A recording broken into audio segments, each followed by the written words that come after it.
enfermedad que es la espondilitis anquilosante. Y bueno, ya hemos platicado un poco de en qué pacientes hay que sospecharlo, especialmente los varones y en aquellos que tienen un dolor en la región lumbar, que es pues con características inflamatorias. Sin embargo, no por el hecho de que nada más suceda en hombres, significa que, o más bien que suceda predominantemente en hombres, significa que nada más ellos están afectados. Y algo muy interesante es de qué manera puede llegar a afectar a las mujeres, pero sobre todo la dificultad diagnóstica que implica. Y aquí sería muy interesante hablar, que nos va a hacer favor el doctor Antonio, de hablar de, bueno, en su experiencia y en lo que hay en la literatura, qué es lo que se puede llegar a ver con las mujeres, y pues también hablemos un poco de diagnóstico diferencial, si te parece.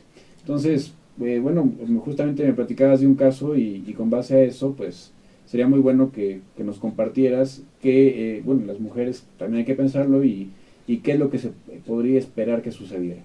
Sí, fíjate que el entendimiento que hemos tenido a lo largo del tiempo de este grupo de enfermedades ha cambiado sustancialmente. Lo que hace 10 años pensábamos que era, resulta que ya no es. Entonces ahora se ha establecido que la enfermedad es una evolución y de un grupo de pasos. Entonces se piensa ahora que inicialmente el paciente tiene este tipo de enfermedad y que con el paso del tiempo empieza a tener alteraciones estructurales. Para nuestros escuchas, es una enfermedad, la espondilitis anquilosante, espóndilos, que significa vértebra, y eitis, que es inflamación, y anquilosante significa que hay una inflamación que a la larga va a generar una fusión de las vértebras y el paciente va a tener una contractura permanente y una alteración postural y estructural permanente de la columna. Esto se pensaba que todos los pacientes lo iban a tener sí o sí. Ahora resulta que no todos los pacientes llegan a tener esas alteraciones estructurales. Entonces ha surgido una nueva definición de enfermedad que se llama espondiloartritis no radiográfica. ¿Qué significa esto? Que si yo tomo una radiografía al paciente, no va a tener nada. Me va a decir, oye, no que tengo espondilo, no tengo nada, las radiografías son normales. Pero si hago un estudio un poquito más intenso, como la resonancia magnética, voy a encontrar que los huesos y las articulaciones están inflamados. El ejemplo que ponías de la fábrica, así empieza, así empieza. Si no se hace un diagnóstico a tiempo y eso se deja evolucionar, pues bueno, va a empezar a existir todos estos problemas estructurales. Es cuando surge el término espondilitis anquilosante. O sea que en la radiografía yo ya tengo un daño estructural. Muy bien, y aquí es muy importante apuntar y enfatizar justo lo que nos acaba de comentar el doctor, porque pues todavía muchas personas, y seguramente te sucederá como me sucede a mí, pues llegan a la consulta con sus radiografías, ¿no? Y pues sí, pudiera ser que si nosotros vemos en efecto estas radiografías, no se ve mayor situación. Sin embargo, aquí es donde viene la duda. Pues es costo efectivo utilizar una resonancia y bueno, créanme que si estamos tratando de descartar una enfermedad que puede tener o no una evolución como es, pues que puede ser incluso desastrosa, porque de verdad hay personas que pues se quedan con la duda, dicen pues ahí me la voy aguantando, lo típico, y al no darse ese seguimiento y el tratamiento adecuado, en efecto, pues desarrollan una deformidad y afectación de su calidad de vida y funcional muy importante. Más adelante vamos a hablar de eso. Y por ello, pues sí es importante, si el reumatólogo les indica una resonancia, porque hay una fuerte sospecha de esta enfermedad, pues realmente hay que hacerla.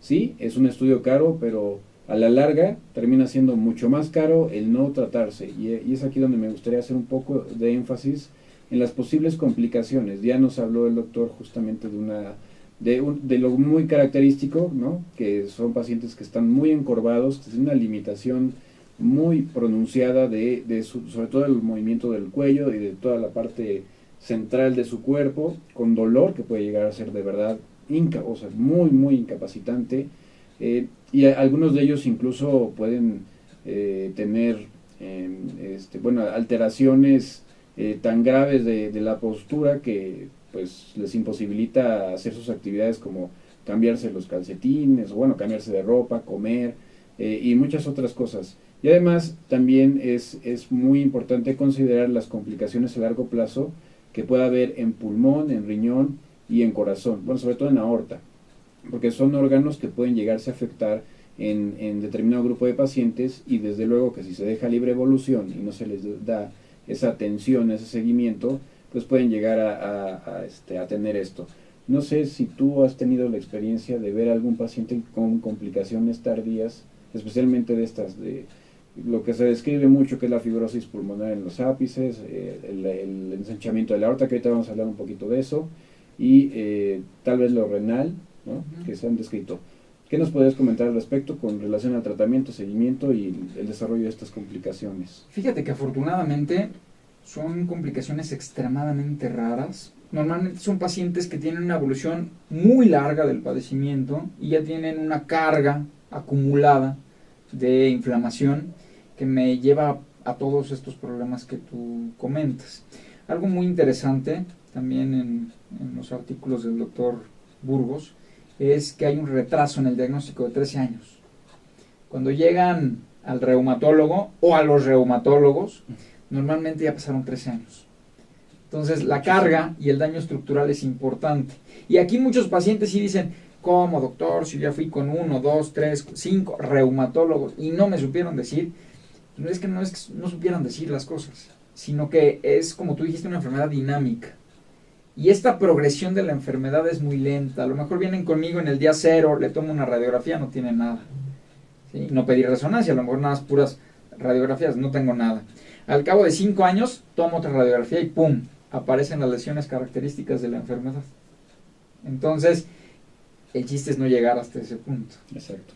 ¿Sí? Y las complicaciones que bien dices, la fibrosis pulmonar, son pacientes que tienen falta de aire, que tienen mucha tos, pacientes que se dilata la aorta, pacientes que pueden tener diarreas crónicas, pacientes que pueden tener prostatitis crónica que se manifiesta con ardor para orinar, con muchas ganas de ir al baño a cada rato, hacer muy poquito, quedarse con ganas de hacer pipí, la uveitis, son pacientes que tienen el ojo muy rojo, les molesta mucho la luz y que van con el oftalmólogo y le dicen, tiene una uveitis, y tan a veces, o los mandan al reumatólogo y no van, o que no se completa su procedimiento diagnóstico, pero son complicaciones que, si bien no son muy molestas, a la larga van a producir una alteración funcional bastante importante, y las principales son musculoesqueléticas.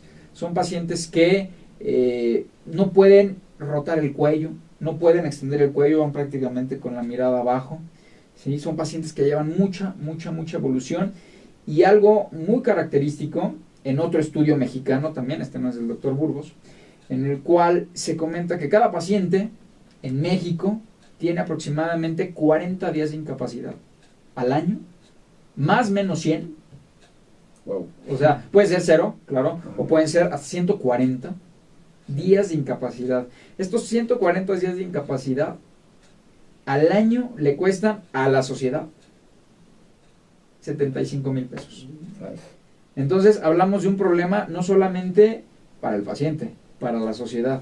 Y son pacientes que esa incapacidad hace que pierdan sus empleos, no se desempeñen bien en sus empleos y que al final tengan alteraciones en el ámbito familiar, laboral, social y por supuesto sanitario. Desde luego. Y aquí viene también un tema álgido y muy importante, porque pues todavía justamente como ha avanzado bastante el conocimiento, todavía falta mucho por avanzar. Uno de las grandes polémicas es lo que antes se acostumbraba a aquellos que tenían algún tipo de dolor, y un gravísimo error que todavía siguen haciendo. Digo, yo sé que lo hacen con muy buena intención, pero realmente con poco conocimiento, que es decirle al paciente, ni se mueva, acuéstese, quédese dormidito. No, y bueno, obviamente eso contribuye de forma muy drástica pues a la incapacidad a final de cuentas, porque lo único que favorece es que la enfermedad progrese.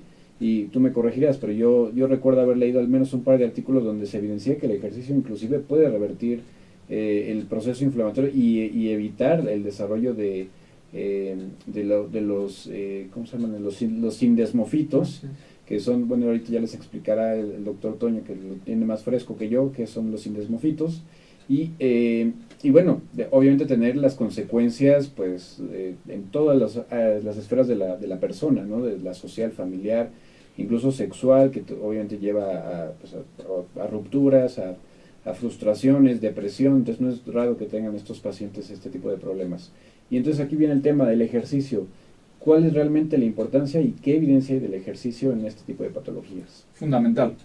O sea, grandes estudiosos, sobre todo la doctora Van der Heijden en Holanda, que es, yo creo que de las estudiosas más grandes que hay sobre espondiloartritis en el mundo, ella en la elaboración de las guías de manejo, o sea, la manera en que nosotros los reumatólogos nos guiamos para establecer el tratamiento de los pacientes con espondiloartritis, el primer paso en su guía es ejercicio.